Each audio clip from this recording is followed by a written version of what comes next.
చదువుకున్నటువంటి ప్రతి నిరుద్యోగ యువతకి ఎక్కడో ఏదో ఒక ఉద్యోగం రావాలి.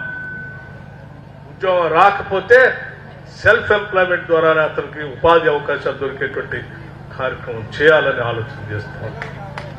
ఇది మన బిడ్డలను మనం తయారు చేసుకున్న తర్వాత వాళ్ళని ఖాళీగా ఉంచితే అది ఏ సమాజానికి కూడా మంచిది కాదు.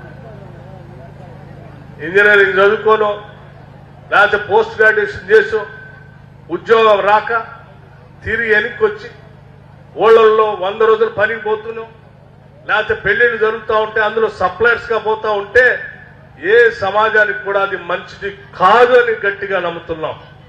అందుకే చదువుకున్న ప్రతి బిడ్డకి ఏదో ఒక ఉపాధి అవకాశం దొరకాలనేటువంటి ఆలోచనతోనే మేము అన్ని ప్రణాళికాబద్ధంగా ముందుకు పోతా ఉన్నాం. పబ్లిక్ సర్వీస్ కమిషన్ ప్రక్షాళన చేసి ముందుకు పోతాం.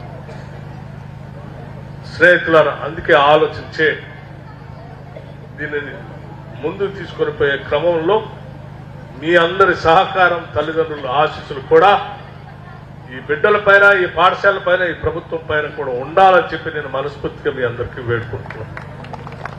నేను చేసే మంచి పని, ప్రతి మంచి పని ఈ సంకల్పానికి బలం చేకూరాలంటే మీ అందరి ఆశీస్సులు కూడా కావాలి.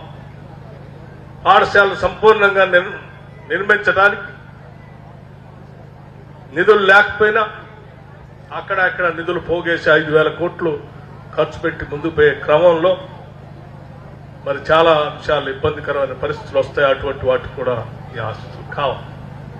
నేను సాధించడానికి ఏ ఇబ్బందులున్నా ఇన్ని వేల మంది తల్లిదండ్రులు, లక్షల మంది తల్లిదండ్రులు ఆశీస్సులు ఉన్నాయి. వాళ్ళు మీరు ఇచ్చేటువంటి బలంతో మేము అనుకున్న సంకల్పాన్ని సాధిస్తామని చెప్పి మీ అందరికీ నేను సవినయంగా మనవి చేస్తూ ఈ కార్యక్రమంలో పాల్పంచుకోవడానికి ఇక్కడికి ఇచ్చేసినటువంటి తల్లిదండ్రులందరికీ కూడా ముందుగా నా హృదయపూర్వకమైనటువంటి నమస్కారాలు తెలియజేస్తూ ఇక్కడ చదువుకునే ప్రతి బిడ్డ